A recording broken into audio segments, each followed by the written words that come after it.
Que el alcalde de Quito, Pavel Muñoz, y los concejales municipales presentaron este jueves una resolución con 9 puntos enfocados en fortalecer la seguridad ciudadana. Las autoridades ratificaron que se cancelan todas las actividades en conmemoración al primer grito de independencia que estaban planificadas para este feriado. Tras los acontecimientos violentos que se registraron este miércoles en la capital, el alcalde de Quito, Pavel Muñoz, convocó a una sesión de consejo a puerta cerrada. Sesionar el día de hoy como estaba previsto, pero cambiar el sentido de la sesión, ya no exactamente de conmemoración o celebración por la fecha tan importante para el país. Luego de la reunión presentó una resolución que establece 9 puntos. En los primeros artículos, el alcalde y los concejales expusieron su solidaridad y condolencias hacia la familia de Fernando Villavicencio y todos los heridos del atentado. Asimismo, rechazaron los actos violentos generados por el crimen organizado. Artículo 4. Exigir a todas las funciones del Estado y los diferentes niveles de gobierno acciones concretas, firmes y concertadas para derrotar a las mafias y al crimen organizado. Artículo 5. Demandar una investigación rigurosa y expedita para determinar los responsables. Como punto 6, exigen al gobierno nacional el incremento de la seguridad en la República, más aún cuando se aproximan las elecciones anticipadas. Mueren personas todos los días, en todos los lugares y a todas horas. No podemos seguir así. He pedido que todas las funciones del Estado cumplan con el ámbito de sus competencias en garantizar, precautelar la seguridad de los ciudadanos. Como punto 8, instan a las instituciones estatales y sociales a definir un acuerdo nacional por la vida, así como por el pleno respeto de la democracia y la restitución del Estado de Derecho. En este sentido, el Consejo del Distrito Metropolitano de Quito se pone al servicio de tal propósito, ya sea dando los pasos iniciales para lograrlo o brindando las facilidades que permitan este encuentro tan necesitado por el país. Por último, las autoridades piden a la ciudadanía a mantener la calma. Muñoz ratificó la cancelación de todas las actividades programadas por el municipio de Quito en conmemoración al primer grito de la independencia. Alrededor de $17.000 se habrían robado de una iglesia al norte de Quito. Según las autoridades, los presuntos ladrones ingresaron al lugar fingiendo ser trabajadores de una obra del establecimiento. Se trata de esta iglesia ubicada entre la avenida Amazonas y el Inca, al norte de Quito. Aquí sujetos extraños habrían ingresado con engaños para poder llevarse todo el dinero que había al interior. Que el señor Luis Alfredo, que es estudiante de teología, les ha abierto la puerta pensando que son trabajadores de la iglesia. Es así como ambos sujetos habrían logrado ingresar al predio, específicamente al dormitorio del sacerdote, lugar donde el uniformado afirma se encontraban 2 cofres. Un cofre de madera que en su interior tenían $5.000, que son las recaudaciones de las festividades del mes de julio. En el otro cofre de metal. Es decir, en total, ¿cuánto se llevan estos sujetos?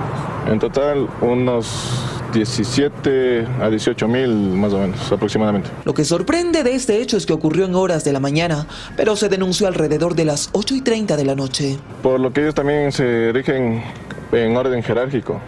Tienen que decir a sus superiores. Por eso es el atraso de lo que dan a conocer a la Policía Nacional. Sobre este hecho intentamos dialogar con los afectados, sin embargo dijeron que no se pronunciarán al respecto. Vecinos del lugar se sorprendieron al conocer de esta noticia, sin embargo afirman que ya es común escuchar novedades de robos en este barrio, por lo que hacen un llamado a las autoridades. Esto ya es el colmo, señorita. Hay mucho robo. Arriba también donde yo trabajo, robaron de día una casa y le dejaron a la señora amarrando. Existe la presencia de la policía constantemente porque, como usted ve en este momento, no existe ni la sombra de un policía. Pese a lo que ha acontecido, no existe ningún policía. Aún se desconoce del paradero de los 2 sujetos quienes habían perpetrado el robo al interior de la iglesia, por lo que las autoridades continúan con las investigaciones. Las autoridades cancelaron todos los eventos masivos en conmemoración al primer grito de independencia debido a los hechos violentos registrados este miércoles. Sin embargo, sí se realizó la ofrenda floral en el monumento de los héroes del 10 de agosto de 1809. Al evento acudió el ministro de Defensa, Luis Lara, también el vicepresidente Alfredo Borrero y horas más tarde llegó el presidente Guillermo Lasso. La Plaza de Independencia permaneció cerrada y con un fuerte contingente de seguridad. El paso a los ciudadanos se habilitó al mediodía. El próximo 20 de agosto nuevamente se evidenciará el ausentismo de migrantes ecuatorianos para sufragar como en procesos electorales anteriores. El número de registrados por el voto telemático es mínimo en relación con el padrón electoral vigente. Si las autoridades ecuatorianas en el exterior han vuelto a reafirmar que no habrá el día de las elecciones ningún espacio físico para poder ejercer el voto en el exterior. Todo será vía telemática y pues aunque algunos están en contra, otros dicen que habrán ventajas en esta nueva modalidad. Veamos enseguida el siguiente reportaje. A pocos días de las elecciones generales, el voto telemático implementado por el CNE en el exterior es una novedad para Gonzalo, un ecuatoriano residente en Queens, Nueva York. Ayer vine para acá y me enteré que ya no hay mesas. Este plan inédito se implementó al ser un proceso emergente con poco tiempo para desplazar la logística a diferentes países, según la presidenta del CNE. Garantizamos eficiencia técnica, transparencia y seguridad jurídica. Hasta la fecha se han registrado para el voto telemático en el exterior 34.571 electores, es decir, el 8.45% del padrón, conformado por 409.250 ecuatorianos residentes en el exterior. Esperamos que en estos 11 días que quedan todavía llegar a un 30-35% de inscritos. Los consulados y embajadas trabajan 7 días a la semana para registrar a los ecuatorianos que más puedan. No he tenido la oportunidad de votar porque no estoy registrado, empadronado, mejor dicho. Hay que tomar en cuenta que quienes pueden votar de forma telemática son aquellos ciudadanos ecuatorianos que ya estaban empadronados en el exterior hasta mayo del año 2022. Los nuevos migrantes, los que han llegado en los últimos meses, no podrán votar de forma informática. Nueva York históricamente tiene 40.894 electores empadronados, de los cuales hasta la fecha se han inscrito 3.277. Clara Macías es una de ellas. Se registró a través de www.voto-telemático.cne.gov.es. No, muy emocionada porque voy a poder dar mi voto, ya que tengo 8 años que no lo hago. El cónsul Sandoval además dice que el voto telemático tiene sus ventajas. De tener que destinar una mañana o un día completo para votar significa en muchos casos, muchos compatriotas, dejar de ganar o dejar de trabajar. Porque lo puedo hacer desde casa o también de mi trabajo. Con toda esta información es evidente que el ausentismo se volverá a repetir en esta nueva jornada de elecciones desde el exterior. Hasta aquí con nuestro informe desde los Estados Unidos. Eventos públicos como conciertos y partidos de fútbol se mantienen pese al nuevo estado de excepción. El nuevo decreto, que no incluye el toque de queda, estará vigente por los próximos 60 días. A continuación, revisemos en qué consiste. Tras el asesinato del candidato a la presidencia de la República, Fernando Villavicencio, el gobierno declaró un nuevo estado de excepción por grave conmoción interna. La medida estará vigente por 60 días y deroga el estado de excepción que ya se aplicaba en Manabí, Los Ríos y Durán desde el 24 de julio. El nuevo decreto ejecutivo no incluye toque de queda, pero sí contempla la movilización en todo el territorio de Fuerzas Armadas para apoyar a la policía en seguridad. La policía y Fuerzas Armadas quedan autorizados para hacer uso legítimo y excepcional de la fuerza en contextos de control de orden público. Limitar en todo el país el derecho a la libertad de reunión en estricta relación con los motivos del estado de excepción. La fuerza pública queda facultada para impedir y desarticular reuniones en espacios públicos donde se identifiquen posibles amenazas al orden público y seguridad ciudadana. El decreto implica también suspender el derecho a la inviolabilidad del domicilio. Los eventos públicos como conciertos o partidos de fútbol no están suspendidos. En otro decreto ejecutivo, el presidente Guillermo Lasso declaró duelo nacional por 3 días, el 10, 11 y 12 de agosto. El pasado martes, un día antes del crimen, Fernando Villavicencio denunció en la Fiscalía presuntas irregularidades en la adjudicación de contratos petroleros. En la denuncia se proporcionan 19 nombres de quienes tenían conocimiento de los hechos, entre ellos el del expresidente Rafael Correa. Fue su última denuncia. La presentó un día antes del asesinato. Fernando Villavicencio entregó un documento de 58 páginas y un pendrive con casi 2.000 documentos digitales. Pidió a la Fiscalía que investigue los contratos firmados entre Petroecuador y la francesa Schlumberger para la operación de los campos petroleros Shushufindi, Auca, Edén Yuturi y el campo Libertador. Villavicencio denunció la falta de transparencia en la fórmula aplicada para calcular las tarifas que el Estado debía pagar a la firma francesa por cada barril producido y alertó de posibles sobreprecios. Según su denuncia, entre 2012 y 2022, Schlumberger cobró más de $10.000 millones por la operación de esos bloques, mientras que el Estado ecuatoriano percibió ingresos inferiores por $8.000 millones.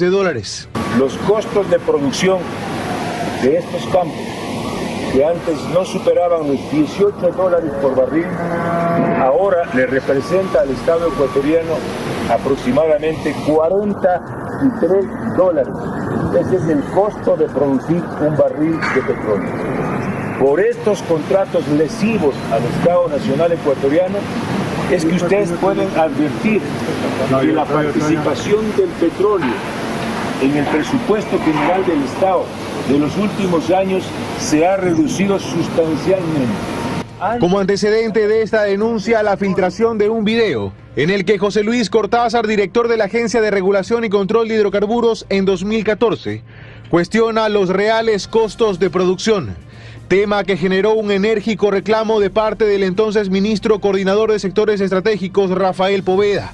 Ante la presión, Cortázar terminó por borrar el informe que había realizado sobre la producción de los campos y la tarifa que el Estado aceptó pagar a los consorcios liderados por Schlumberger. Estos videos son una prueba concluyente de que los contratos entregados de las joyas de la corona al capital privado transnacional fue realizado en una acción de corrupción y de contubernio entre las autoridades, el gobierno de Correa y las compañías petroleras, en particular la compañía Schlumberger. Villavicencio entregó a la Fiscalía un listado de 21 nombres de personas que pudiesen haber presenciado la infracción. Ahí, Carlos Pareja Llanuselli, Rafael Poveda, Jorge Glass y Rafael Correa Delgado. Pidió a la Fiscalía que se investigue el presunto cometimiento de peculado, enriquecimiento ilícito, cohecho y concusión. Fue su última denuncia. El movimiento Construye decidirá en las próximas horas quién reemplazará a Fernando Villavicencio como candidato a la presidencia de la República. Lo informó mediante un comunicado. Para saber qué dice la ley electoral al respecto. En efecto, el Código de la Democracia es claro. Establece que cuando un candidato a la presidencia o a otra dignidad fallece, este tiene que ser reemplazado por uno nuevo por parte de la organización política que lo auspicia. ¿Qué sucede en cuanto al movimiento Construye? Ellos, mediante un comunicado, han dicho que se tomarán un tiempo para el luto y honrar la memoria de Fernando Villavicencio y luego darán a conocer cuál será su decisión al respecto. En el siguiente reportaje les cuento más. Veamos. A 10 días de las elecciones presidenciales anticipadas, el movimiento Construye se ve obligado a reemplazar la candidatura de Fernando Villavicencio, quien fue asesinado la tarde de este miércoles 9 de agosto en Quito. Y es que así lo establece el artículo 112 del Código de la Democracia. Si un candidato o candidata a elección popular fallece o se encuentra en situación de inhabilidad física, mental o legal, comprobada antes de las respectivas elecciones, la organización política o alianza que auspicie esa candidatura podrá reemplazar con otro candidato de la misma organización política o alianza. Cuando el hecho al que se refiere el inciso anterior se produce antes de la impresión de las papeletas correspondientes, se imprimirán nuevas papeletas con la fotografía y el nombre del reemplazante. En caso contrario, serán utilizadas las papeletas ya impresas, computándose para el nuevo candidato los votos emitidos para el inscrito anteriormente. No se necesita primarios, no se necesita nada, simplemente que se reúnan ellos y deciden otro candidato, lo inscriban. Las papeletas para la dignidad de presidente ya están impresas al 100% por parte del Consejo Nacional Electoral, por lo que la foto de Villavicencio estará en dicho documento el día de las elecciones. Para el próximo domingo vamos a irnos con la papeleta donde esté Fernando Villavicencio, aunque el candidato, que no conocemos quién sea, ocupe el lugar del candidato fallecido. Según Oleas, el nuevo candidato solo debe ser nombrado, sin necesidad de realizar nuevamente primarias. Además, está previsto que a partir de las 3 de la tarde el Consejo Nacional Electoral emita un pronunciamiento oficial respecto de todo lo que gira alrededor de la candidatura de Fernando Villavicencio y cómo es el proceso y los tiempos para reemplazarlo, tomando en cuenta que ya en la papeleta está impresa su foto. El Banco Central de Cuba intenta reducir la cantidad de billetes que circulan en la isla y bancarizar las operaciones económicas, por lo que ya no se puede retirar más de $28 de los cajeros automáticos. La normativa genera rechazo en los ciudadanos, quienes reclaman las carencias tecnológicas. La crisis económica en Cuba no cede y ahora sus ciudadanos se ven obligados a hacer malabares para sobrevivir. Es que con el objetivo de hacerle frente a la inflación, el Banco Central de ese país intenta reducir la cantidad de billetes que circulan en la calle y bancarizar las operaciones económicas de la isla. La nueva normativa que entró en vigor el jueves pasado obliga a ciudadanos y a empresas a realizar en un plazo de 6 meses la mayor parte de sus transacciones por canales electrónicos, algo a lo que muchos cubanos se muestran escépticos por las carencias tecnológicas. No solamente yo, como yo, hay muchas personas también que tienen ese tipo de problemas, que no tienen teléfono, por ejemplo, no tienen un teléfono pequeño, que no hay sistema Android, que no es un teléfono inteligente, no pueden aceptación por transferencia. Sucede también que toman la medida, o sea, entra en vigor y ni siquiera existe la infraestructura para tú poder acceder a los servicios o a los productos, porque o los POS no funcionan o no aceptan las transferencias a muchos privados. La ley además limita las transacciones en efectivo para la población a un máximo de 5,000 pesos cubanos, lo que equivale a unos $208 en el mercado formal, pero apenas a 28 en el informal. Según el gobierno, la inflación en Cuba llega al 45% en lo que va del año, y la crisis en la isla hace que aumente la desconfianza en el sistema bancario local.